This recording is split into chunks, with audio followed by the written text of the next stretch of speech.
안녕하세요. 건강지킴이 닥터 MBC 황인찬입니다. 질환에 관한 다양한 궁금증 여러분의 입장에서 꼼꼼하게 짚어드리겠습니다. 우리의 발과 발목은 우리 몸을 지탱하고 몸의 균형을 유지하는 역할을 하기 때문에 부상을 당할 경우 일상생활에 큰 불편함을 줍니다. 더구나 평소에 자주 사용하는 만큼 외상으로 인한 발목 부상은 발목 관절염까지로 이어질 수 있는데요.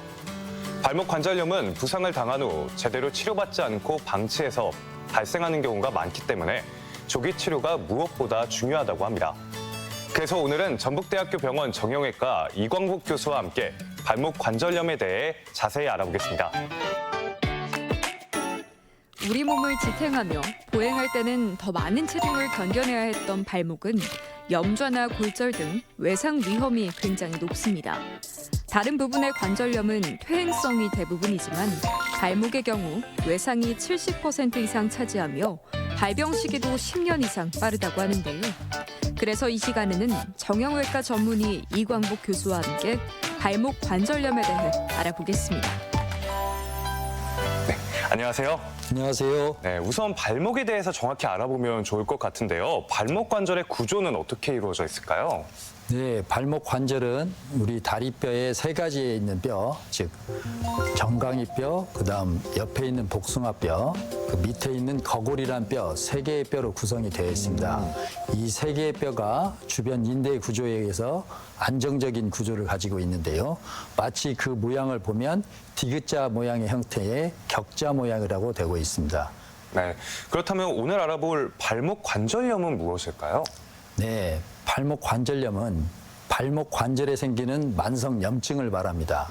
즉 연골 부위에 연골이라는 우리 뼈에 둘러싸여 있는 말랑말랑한 뼈를 연골이라고 하는데요. 이 연골은 딱딱한 뼈끼리 부딪히는 것을 방지하는 충격 완화 작용을 합니다.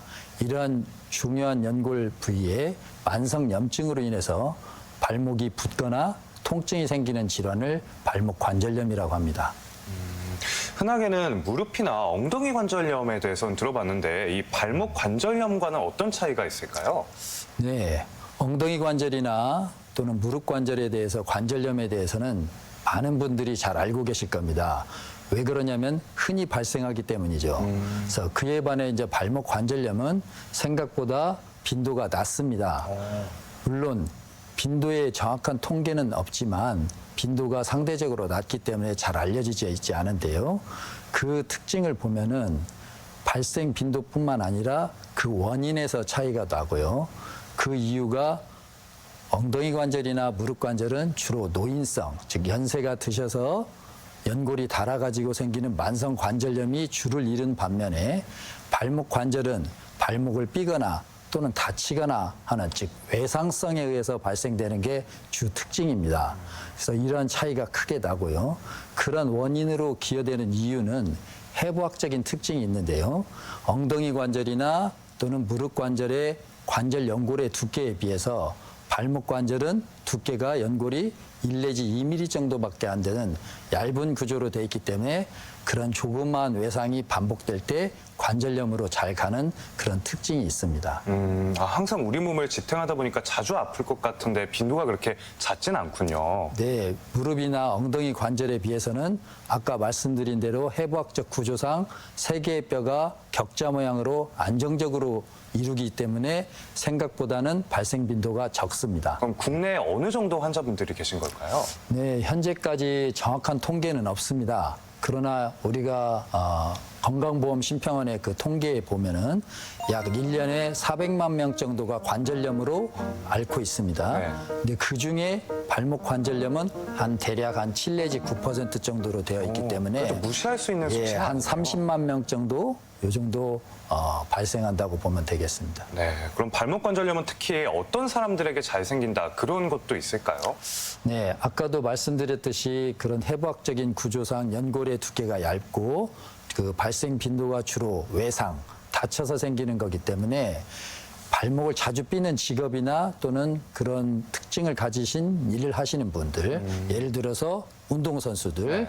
그런 분들이나 또는 뭐 운동선수가 아니더라도 발목을 자주 삐는 환경에 좋든, 즉 울퉁불퉁한 길을 자주 다니는 사람들은 발목을 삐겠죠, 자주요. 예를 들어서 등산을 좋아하시는 분들요. 이런 분들에 의해서 좀 발생이 자주 있고요. 그 외에 본인의 특정한 어떤 질환, 예를 들어서 통풍이라든지 또는 뭐 류마티스 관절염, 그런 내과적인 질환들을 가지고 있는 분들도 흔히 발생하고 있습니다. 네, 발목 관절염의 전조 증상도 조금 궁금해지는데요. 어떤 증상이 있으면 좀 발목 관절염이 잘 걸린다 이런 것도 있을까요? 네, 발목 관절염의 전조 증상이라고 하면은 주로 이제 통증인데요. 일단 발목이 붓고 통증이 발생하고요. 그런 통증의 특징은 주로 발등이나 발목 관절 주변을 따라서 아프고요. 주로 아침에 일어나면 좀 뻣뻣한 느낌이 있다가 오후쯤 되면은 좀 걸어 다니면서 원활해지면 통증이 좀 감소되는, 그러다가 다시 밤에는 또 통증이 좀 악화되는 그런 어떤 특징이 보이고 있고요.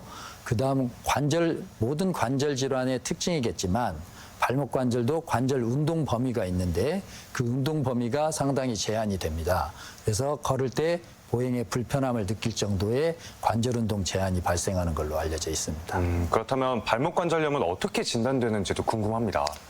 네, 일단 발목 관절염이라고 하면 아까도 말씀드렸듯이 증상이 통증이 주기 때문에 그런 신체 검사를 통해서 또는 병력 청취를 통해서 통증이 어느 정도이냐, 언제 발생했느냐, 또 어느 정도 이완 기간이 있느냐, 이런 것들을 잘 알아봐야 하고요.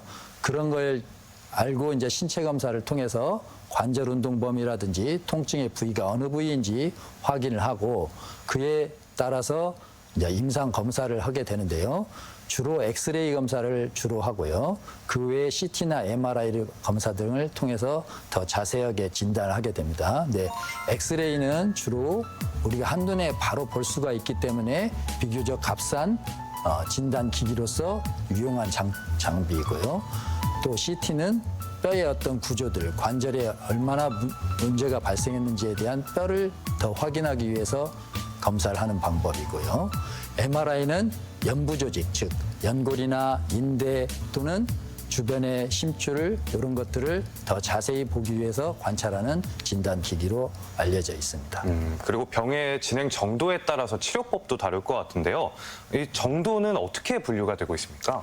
네, 병의 정도는 항상 모든 병이 초기와 말기로 흔히 나눠지죠. 네, 이제 초기에서 말기 사이에 있는 중간 단계의 여러 가지 형태에 따라서 나누는데요.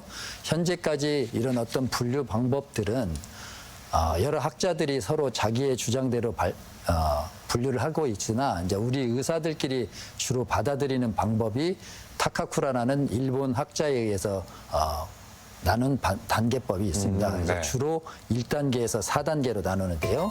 1단계는 이제 경미한 단계, 4단계는 이제 완전히 관절 연골이 다 없어져서 뼈끼리 부딪히는 그 정도 단계라고 보면 2, 3단계는 그것보다 조금 덜한 정도를 나타내는 정도로 나타나게 되었습니다. 발목 관절염 그렇다면 치료는 어떻게 이루어지는지도 궁금합니다.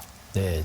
치료는 일단은 항상 우리가 어떤 병이든지 처음에 치료를 시작할 때는 수술하지 않는 치료, 즉 보존적 치료라고 하는데요. 비수술적 치료라고도 하죠. 그러한 비수술적 치료를 먼저 권해드립니다. 그거의 대표적인 방법은 일단 생활 방식을 바꾸는 거죠. 발목 관절은 아시다시피 우리 몸을 다 지탱해야 하는 관절이기 때문에 그 하중이 계속 지속되기 때문에 그러한 하중이 많을수록 당연히 통증을 유발하게 됩니다. 그러므로 하중을 줄여주는 방법, 즉 체중이 많이 나가는 분은 체중을 좀 줄여주는 그런 노력이 필요하고요. 또 걷는 거나 또는 뛰는 거, 이런 일상생활에서 발목 관절에 충격을 많이 주는 운동들, 예를 들어서 걷기보다는 뛰기보다는 점프하는 운동, 이런 운동들은 가급적 피하는 것을 권해드리고요. 그래서 그런 좋은 운동 방법으로는 걷기라든지 평지 걷기 또는 자전거 타기 또는 수영 같은 것을 저희들이 관절 질환 치료의 첫 번째로 권해드립니다. 상대적으로 발목에 부담이 덜 되는 운동으로 네, 바꾸도록 맞습니다. 권유해 주시는군요. 네, 그게 이제 생활 방식의 어떤 패턴을 바꾸는 거죠. 두 번째로는 그렇게 이제 생활 방식을 바꿨음에도 계속 통증이 지속돼도 불편하다면 이제 약물 치료나 또는 주사 치료 또는 보조기나 이런 것들을 통해서 그런 통증을 관리하는 그런 치료를 먼저 시작합니다. 근데 이런 보존적 치료, 즉 비수술적인 치료를 했음에도 불구하고 지속되는 통증이나 일상생활에 제한이 있다면 그때는 그 아까 단계의 정도에 따라서 각자 적절한 수술적 치료를 선택하게 됩니다. 보통 통증이 있어도 꾹 참으시는 분들이 많잖아요. 발목 관절염의 적정한 수술 시기 언제로 보십니까? 네, 항상 참고 또 참고 이게 그것이 인내인 것으로 생각하는 게 우리 참아서 병된다 이런 말도 있잖아요. 환자분들의 특징인데요. 그렇게 참다 보면은 이제 관절 질환이 이제 진행이 돼서 시기를 놓치는 경우가 제가 외래에서 종종 봅니다. 그래서 상당히 안타까운데요. 초기에 왔으면은 비교적 간단한 수술이나 간단한 치료로 좋게 관리가 될 수 있는 분들이 참고 지내서 나중에는 완전히 이제 관절이 망가져서 최종 수술할 수밖에 없는 그런 단계에 처하는 경우가 많습니다. 그래서 가장 중요한 것은 조기에 빨리 발견하는 거죠. 그래서 발목 관절에 통증이 있거나 또는 자주 자기가 삐었다는 그런 또는 자주 삐는 어떤 느낌이 있거나 그런 증상들이 자꾸 발생하면 일단 발목 관절 전문 의사한테 와서 진찰해보고 검사해보는 것을 추천드립니다. 네. 그리고 이런 경우는 없으면 물론 좋겠지만요. 만약에 양쪽 발목에 동시에 관절염이 발생한 경우에는 좀 다른 치료 방법이 도입될까요? 네. 양쪽 발목의 관절염도 비교적 흔하진 않지만 제법 있습니다. 그래서 아까도 말씀드린 대로 원인이 외상성이다 보니까 되게 운동을 좋아하시는 분들이 양쪽 발목에 관절염이 오게 되는데요. 그런 경우에 이제 병의 진행 정도에 따라서 치료가 이제 달라지는데요. 마지막에 단계에 접해서 양쪽 관절염이 온 경우에는 한쪽씩 수술하는 것을 저희들은 권해드립니다. 그 이유는 한쪽이 일단은 온전해야 수술 후 관리가 좀 적절하게 되기 때문인데요. 어쩔 수 없는 경우에는 양쪽을 다 수술하는 경우도 있습니다. 네, 그리고 연령대별로 접근 방식도 조금 다를 것 같습니다. 관절염이 젊은 환자에게 발생한 경우에는 좀 수술이 좋나요? 아니면 좀 보존적 치료 어떻게 이런 치료 방법이 다를까요? 네. 나이 연령도 중요하지만 병의 진행 정도가 가장 중요합니다. 그 수술 치료하냐 또는 보존적 치료냐의 그 경계는 증상의 정도, 병의 진행 정도가 경미한 경우에는 보존적 치료나 또는 완화된 치료, 생활 방식의 변경 등의 치료를 하는 거고요. 병이 진행됐을 경우에는 이제 수술적 치료로 넘어가는데요. 그때도 수술적 치료의 여러 가지 선택 방법에 있어서 이제 관절을 살리는 방법이 있고 관절을 희생시키는 방법이 있는데요. 관절을 살리는 방법, 즉 여러 방법 중에 인공관절을 하는 경우에는 젊은이들한테는 추천하지 않습니다.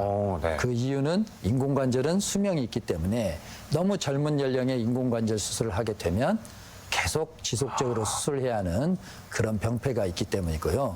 그 외에는 여러 가지 이제 단계에 따라서 수술적 치료 방법을 선택하게 됩니다. 그러니까 관절도 소모품이다라는 인식이 이제는 좀 널리 알려져 있어서 인공관절에 대해서 걱정하시는 분들 참 많으신 것 같아요. 이 인공관절 수술 예후는 어떤가요? 네, 이제 여러 가지 문헌상 보고에 따르면은 다양한 정도의 생존율을 보이고 있는데요. 이 생존율이라는 건 인공관절을 삽입한 후에 계속 쓸 수 있는 기간을 생존 시기라고 하고 생존율이라고 하는데요. 현재까지 보고된 바로는 평균적으로 10년 정도 쓰는 것을 한 80% 정도 내지 90%의 생존율을 보고하고 있습니다. 그러니까 한 10명 중에 8명 내지 9명은 10년 정도는 평균적으로 쓴다. 이런 것이 이제 통상적으로 받아들이고 있고요. 점차 기술이 발달하면서 인공관절도 기계이기 때문에 기계의 기술이 발전하고 수술적 술기가 발전하면서 그 생존율이 점차 증가되고 있는 경향을 보이고 있습니다. 그래서 젊은 나이에 하면 한 10년 후에 다시 수술을 해야 되니까 좀 네, 권하시지 않는다 이런 말씀을 하셨군요. 네, 맞습니다. 네, 그러면 발목 관절 유압술 이 수술은 예후가 또 어떨까요? 네, 발목 관절 유압술이라는 것은 이제 최종적으로 관절이 망가진 상태에서 선택할 수 있는 방법인데요. 발목 관절을 두 뼈를 붙여버려서 움직이지 못하게 하는 수술을 발목 관절 유압술이라고 합니다. 또는 고정 수술이라고 하고요. 그래서 즉 관절이 움직이는 그 범위가 있는데 그걸 아예 못 움직이게 만드는 수술인데요. 관절이 불필요하게 만들어버리는 네, 수술이네요. 그래서 좋지 않은 방법이죠. 어쩔 수 없이 선택할 수 있는 방법이지만요. 그래서 이런 발목 관절 유압술은 그 문제로 인해서 유압이 되냐 안 되냐 그런 정도로 우리가 수술 성공률을 결정하는데요. 즉 유압이 안 됐다는 것을 의학적인 용어로 불유압이라고 합니다. 이 불유압률이 보고자에 따라 다른데 한 60에서 한 8, 90% 정도 보고가 있기 때문에 그 정도 성공률을 보고 판단하면 되겠습니다. 네, 인공관절 수술 이후에 일상으로의 복귀가 원활하게 이루어져야 할 텐데요. 재활은 어떻게 이루어지는지도 궁금합니다. 네. 인공관절 수술은 기계를 삽입해서 관절을 다시 움직이게 하는 수술인데요. 아무래도 기계를 삽입하다 보니까 좀 전에 말씀드린 발목 관절 유압술에 비해서 더 꼼꼼한 세심한 관찰과 추적 관찰과 관리가 필요합니다.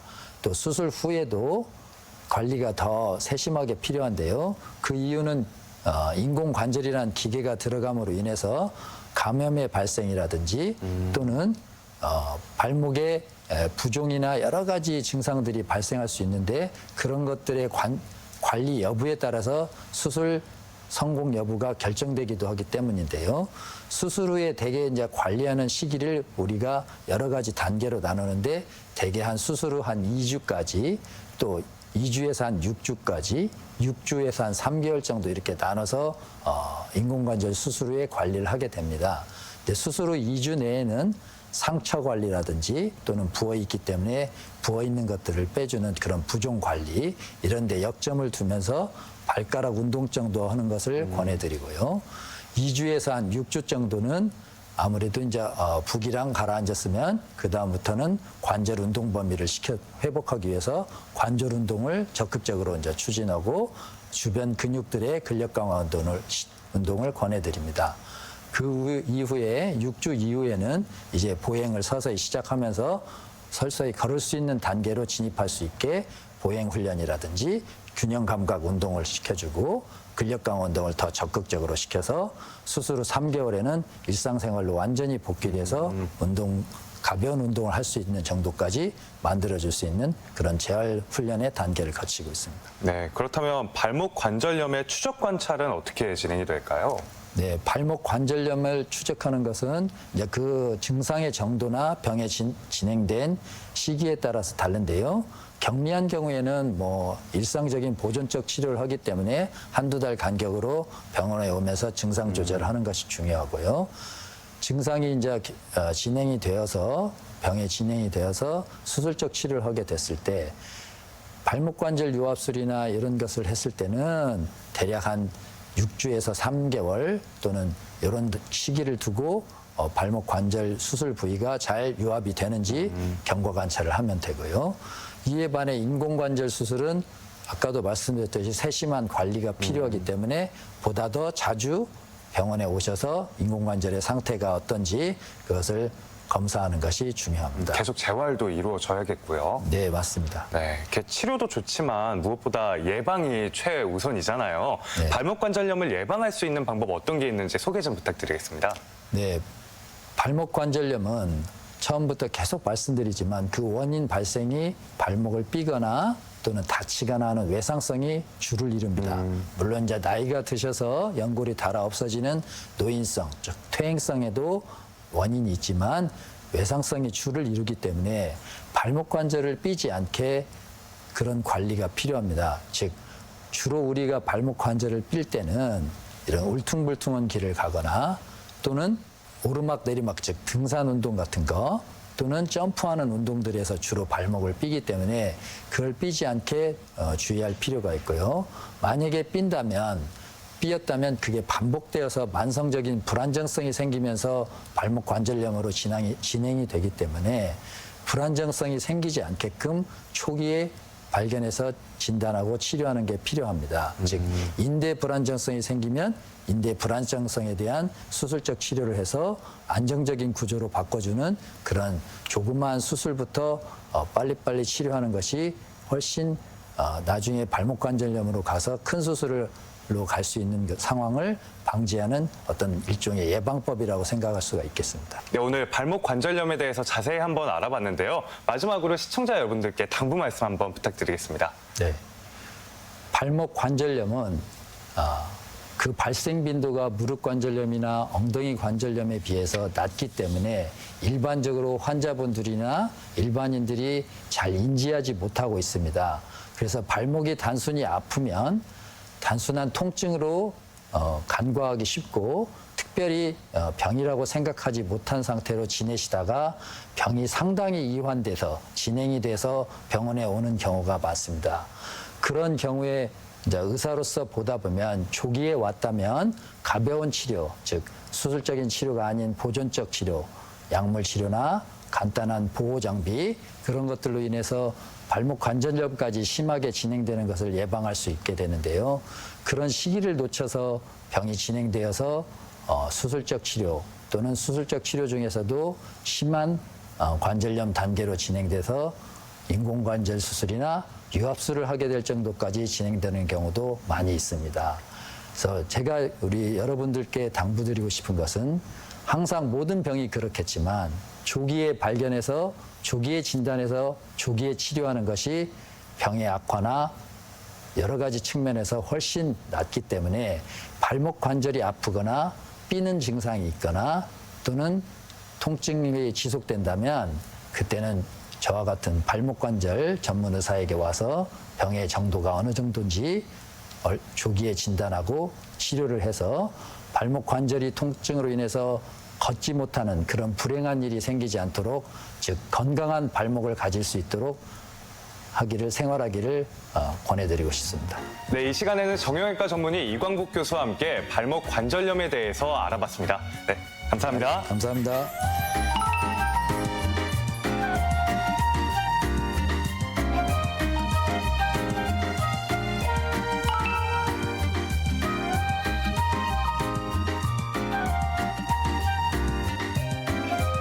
아침 저녁으로 선선한 바람이 부는 요즘 따뜻한 차 한 잔이 생각나는 가을이 우리 곁으로 성큼 다가왔습니다. 예로부터 한약재로 많이 사용해온 옥수수 수염을 차로 끓여 마시면 몸의 부기를 빼는 데 도움이 됩니다. 그리고 눈을 밝게 해주는 씨앗이라는 뜻을 가진 결명자는 눈의 피로 해소를 돕고 녹내장, 백내장, 야맹증 예방에도 좋고요. 또 변비와 다이어트에 효과적인 우엉차, 피로 해소에 도움을 주는 국화차, 비염과 알레르기 치료에 탁월한 대추차는 요즘 같은 환절기에 좋다고 하니까 꼭 기억해 두시기 바랍니다. 그리고 이 밖에 건강과 관련해 궁금증이 있다면 전주 MBC 홈페이지에 질문 남겨주시기 바랍니다. 닥터 MBC가 여러분의 궁금증을 풀어드리겠습니다. 저희가 준비한 소식은 여기까지입니다. 다음 주 이 시간에 다시 찾아뵙겠습니다. 고맙습니다.